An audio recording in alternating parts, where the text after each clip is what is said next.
going on, my jewels and gems? This is your girl Keisha coming back with another video. Happy Sunday.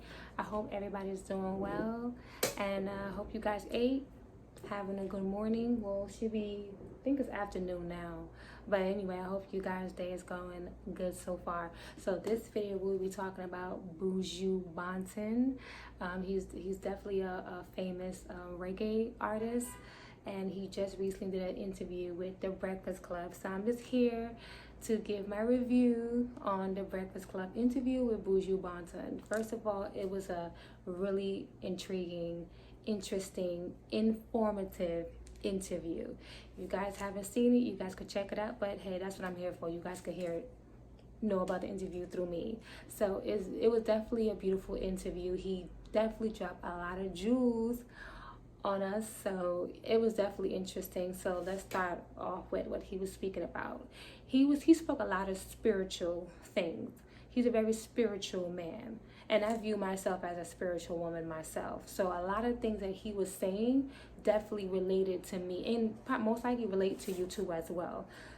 He spoke about when he first came to America, and he kind of felt the vibe and the energy of, you know, like in the music industry, like it wasn't so welcoming, it wasn't positive, it was very, very negative, had an evil type, you know, aggressive type energy to it. And he just wanted to bring about a different type of energy, which was good energy, positive energy. And he felt like positive energy was being pushed out of the music industry.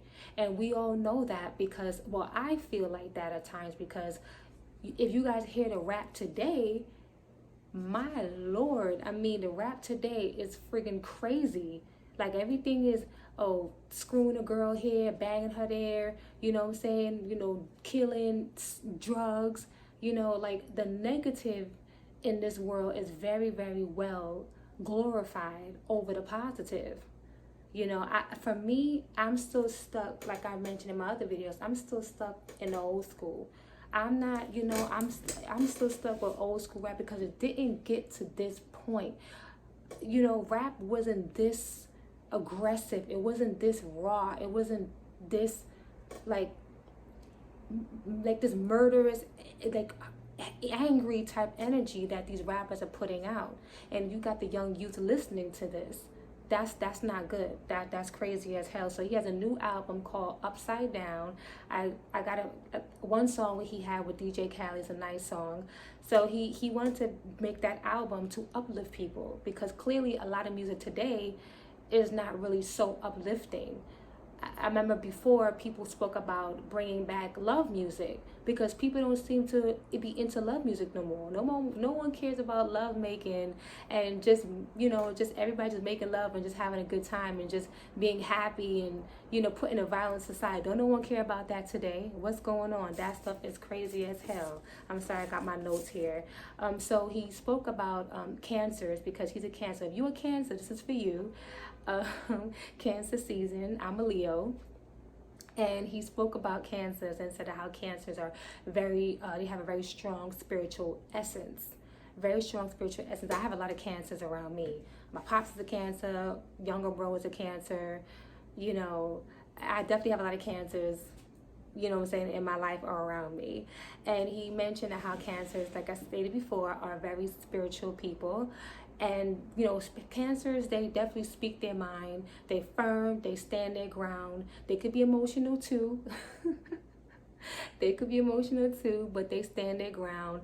And they bold as a lion, and they are the biggest musicians, artists, everything, typically are cancers. They typically are cancers, and that's what he stated. So when people say, oh, you know, you're one of the best reggae artists, and hey, that's just, you know, that's, I guess, him being a Cancer, and this, so there may be some truth to this astrology thing, that everybody follows astrology. So I don't know. You know, they say Leos or attention seekers, which I do not like attention at all. You know, I don't like attention. If you looking at me, I'd rather you say something. Don't stare, please. You'll make me nervous. You'll make me sweat. and I'm gonna soak my bra because I'm sweating, I'm hot, and I'm nervous. Just tell me what it is. Don't stare. I don't like attention. They say we have bad tempers, whatever. I'm gonna leave that alone. Anyway.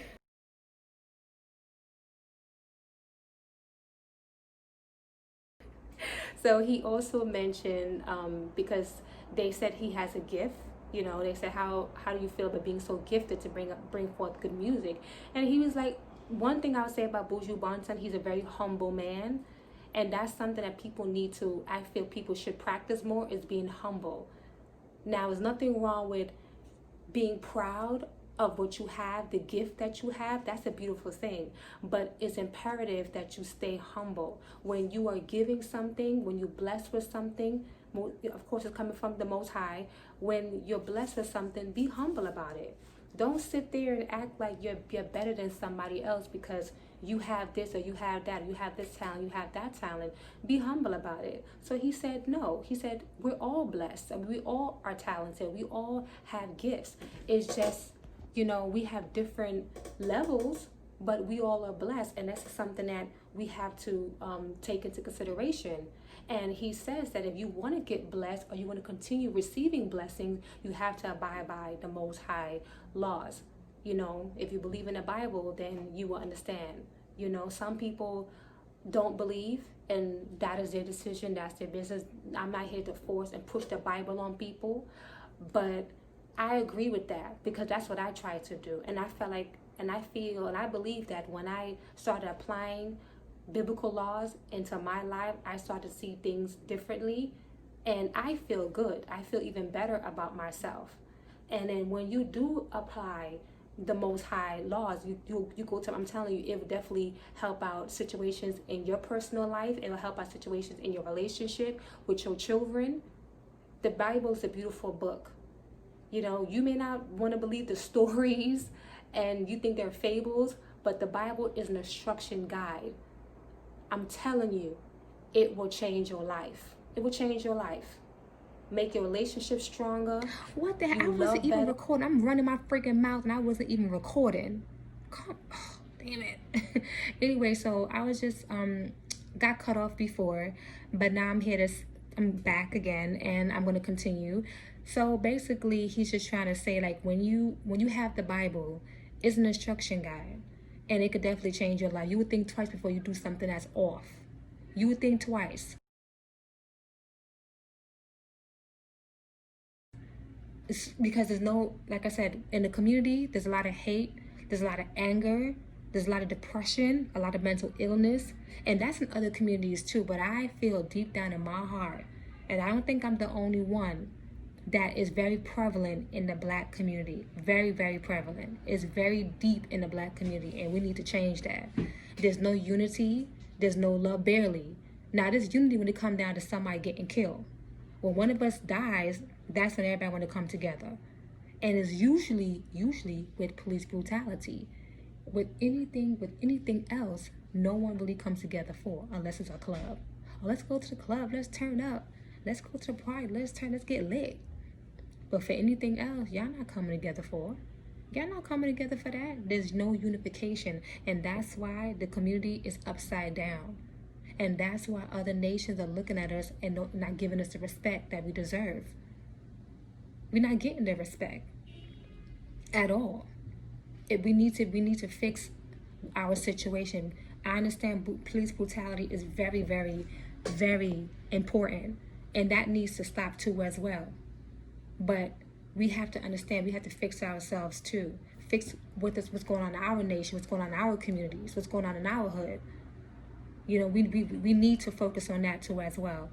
And so Angela Yee asked him about, because she mentioned how she adored his song, Loving on My Browning. So he made a song about representing and showing a love and appreciation to Black women, because he felt like it wasn't enough. And even to this day, Black women still feel unappreciated. They still to this day feel they don't feel loved and wanted and desired. When you have your own group of men stepping out, that says a lot. And that sends a message, not just to Black women, but to the entire to the entire earth. You know, and then when you do it, you have to put your women down while you're doing it. Just say, hey, you know, I found someone who's not black. We vibe, we connected, boom. That's just what it is. But you gotta go extra, and you hurt your women by saying certain things about her. Oh, she's not exotic looking. Oh, she don't look like this. She don't look like that. She look like a bulldog. She looks like this. That's all that is unnecessary. So if you're a brother and you doing that, you're a black man, you doing that, yo, stop that. It's not necessary. You're hurting your women. That could lead to depression. That could lead to self-hate, and that's why you got people switching up their looks sometimes. A lot of times there's times they want to look different. That's what they say, they want to look different. But let's keep it real. A lot of times that's them just not liking what they have. They don't like their hair. They don't like their eye color. I got these big brown eyes, and I love my brown eyes, honey. I got this kinky, nappy, whatever, hair, whatever, and I love it. I got this brown skin, and I love it. I won't change that for nothing. I don't want to look like nobody else. I want to look like me. This is how God made me, and I'm going to rock that out. For the rest of my days, I'm not trying to change nothing. My nose, I ain't changing shit. And that's how we have to uplift each other. You know what I'm saying? We're beautiful, man. We're beautiful people. Why we can't just embrace what we got? But, you know, so that's why he made that song, you know, Loving on My Browning, which is a very nice song. I downloaded it on my phone, so I just had to get it. And, you know, he mentioned about prison. I believe DJ Envy asked him about prison and how he handled surviving prison. He said basically it's all about having a strong spirituality. You're not a spiritual man, ain't no way you're going to survive that. People go into jail, a lot of times they come out, they worse when they come out than they went in. Jail could really break you. I haven't been in jail, but I could see and I can tell. And when you see people come out of jail, that stuff is, if you don't have a strong spirit, if you mentally weak, jail can break you down. So Charlemagne asked him about social media, and you know, he has social media, I'm certain, but he just feels like social media is, people be playing too much. Like, you know, it's okay to use social media and have a good time. It's okay to use social media and have fun, but you have to spread positivity too. You have to spread awareness and spread positivity too, because we definitely need it. A lot of drama, a lot of unnecessary garbage is being spewed and shared all on social media, and that's not doing nothing to us but just making us more depressed, making us more angry, making us bug out, wild out, and it's not a good look. So, you know, like I said, his whole interview was being spiritual and being positive. And I'm telling you, those two things could carry you on through life and could definitely keep you sane, keep you happy, bring happiness to you, because the energy you already know that you put out, you know, come right back to you. So this is very, very, very important. We spoke about Black Lives Matter as well. And I agree too. How come Black Lives Matter when you still having mass shootouts, killing 3-year-old boys, Makai, 3-year-old, 13-year-old sister, you know what I'm saying, doing a TikTok dance, showing her mother TikTok dance, got hit with a straight bullet. You know what I'm saying? Y'all quick to shoot each other and go after one another, but the real enemy, the other enemy, you ain't trying to go after them, but you want to go after your own people. You see what I'm saying? It's just all these killings in Chicago, and I'm from New York. I'm from Brooklyn. There's been shootings over here too. So since this corona thing, it's been massive shootings. I've never heard this much killings and shootings. Like July 4th, how many people died on July 4th? How many people got shot on July 4th? People at a funeral, there's a shootout at a funeral. When is this gonna stop? What's it gonna take for y'all to get y'all ish together? This is what he's talking about. How could Black Lives Matter How could Black Lives Matter and y'all? So what is the whole George Floyd? What is the whole turn up with him? You turn up over George Floyd, and I get that, but then are you doing it because you're bored as hell? Everything's shut down. There's nothing to do. Because if you was really serious about it, you would preach it, then you would stand on people in the community not killing each other. Why y'all don't have the same energy for that? When a cop kills, everybody's in an uproar. But when it's your own killing, I don't want to snitch. I don't know nothing. I ain't trying to get down. I don't know nothing.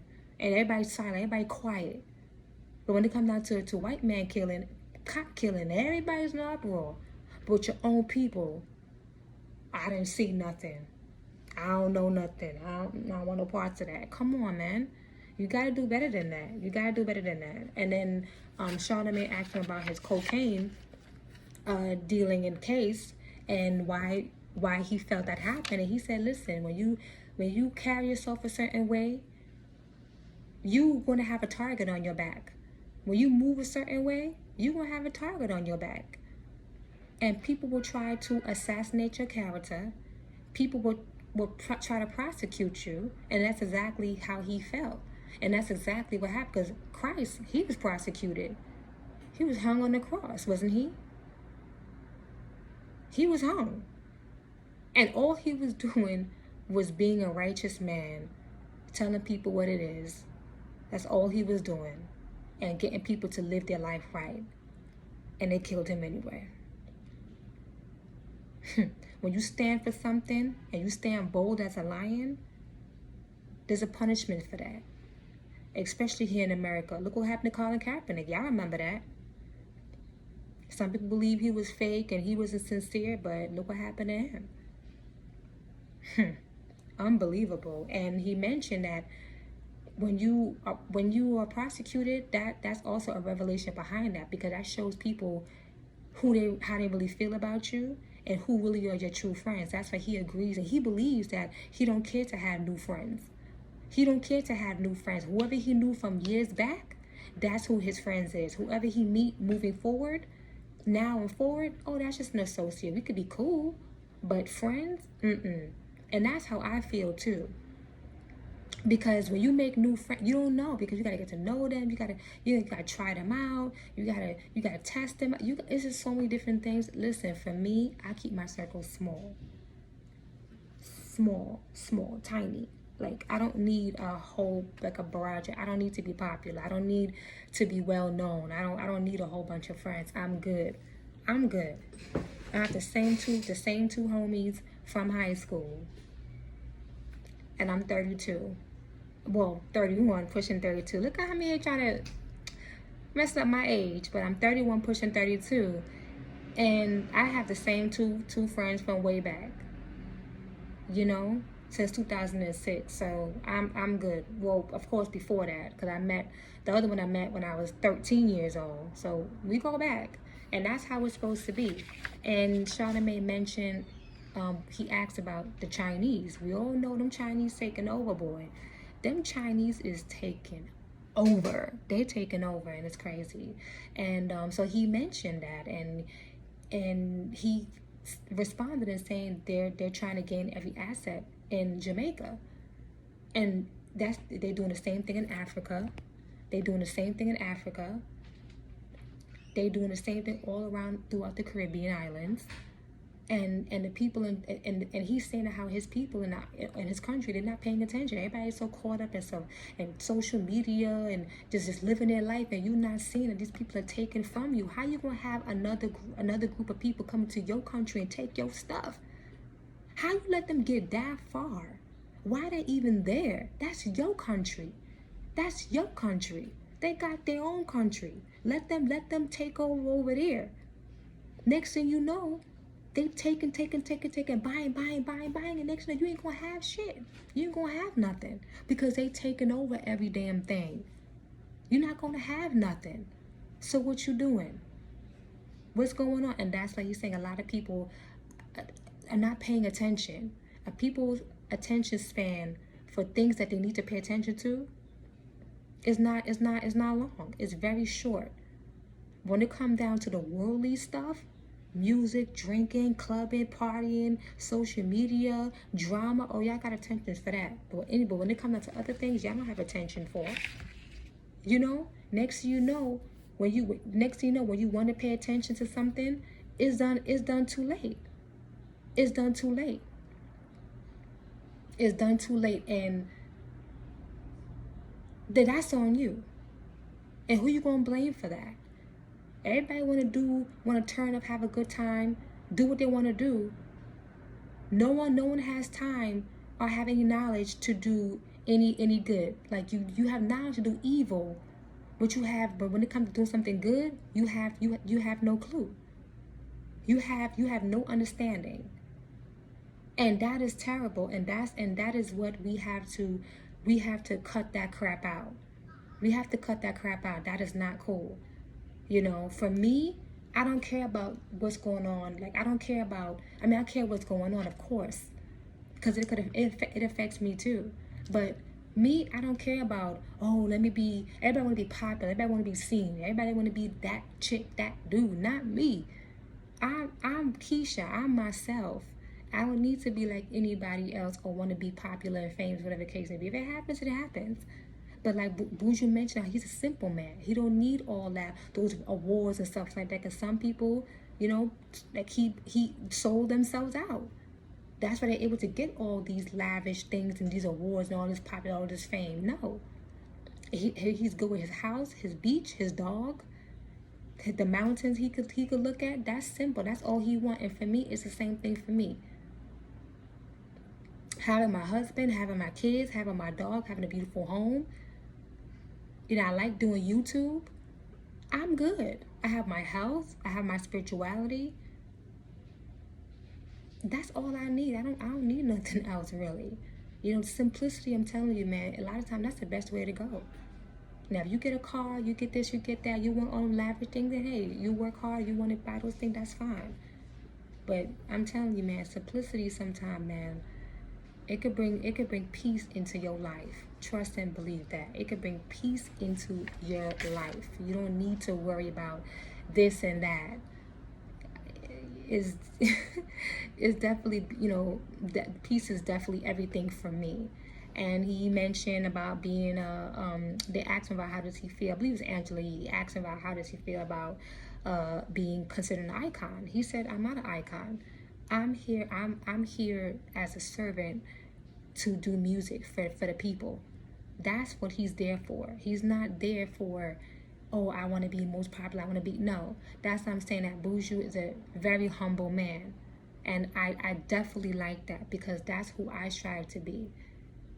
I want to be humble at all times. No matter what blessings I get, no matter what I get in life, I have to be, this chair is so old, keeps squeaking. I have to be humble. And being humble is everything. So if you get too prideful, that could destroy you. That could destroy you. And it may destroy and clash with other people around you. So don't get prideful, man. You know what I'm saying? Get yours, but be humble at the same time. And, you know, that's all you got to do. And so they went in about talking about the coronavirus. And he was very shocked about how America wasn't prepared. And one thing I would say, I definitely concur to that statement, because how are you the greatest nation on the earth and your ass wasn't prepared for coronavirus? I'm just trying to understand it. You wasn't prepared. When that stuff popped off in China, America should have got on board. You know, Americans stay traveling. You know they always traveling, and they will have to come back to America here. So why were you not prepared? We the greatest nation on earth, and you was not prepared? Unacceptable. Unacceptable. That's ridiculous. You know, so he spoke about that, and then after that he mentioned about farming. He said, I can't rely on a country to take care of me. And that's true. Don't rely on nobody to take care of you. Stop. That's the thing with us. We're too dependent, and we're not independent. We need to learn how to master being independent, because we was like that before. What the hell happened?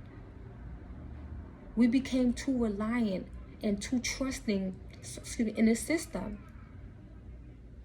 We became too trusting in this system, and we need to be more dependent on ourselves. You know what I'm saying? We can do it. We did it before, we can do it again. So that's basically the interview. He later on complimented Charlamagne and told Charlamagne how he gave him props for being a voice, speaking up for the Black community, speaking on Black issues, and how he has a great platform. You know, Charlamagne have his own, I believe, YouTube channel too as well. He has his own podcast. So you know, Charlamagne doing his thing, and he gave him a compliment on that. Even though people have their opinions about Charlamagne, but whatever. I mean, it is what it is. You know, but I like listening to Charlamagne. He definitely does speak up for the Black community, and he goes hard for Black women too. So yeah, so that was the end of the interview. You know, he's like I said, he ended in a positive message. He said, stay away from evil, and just, you know, stay positive and walk, you know what I'm saying, walk that positive, righteous path, and you'll be all right. So I hope you guys like this review. I hope I broke it down nice and clear for y'all. And if y'all want, y'all could like, comment, and subscribe. And I'll see y'all in the next video. Okay, bye.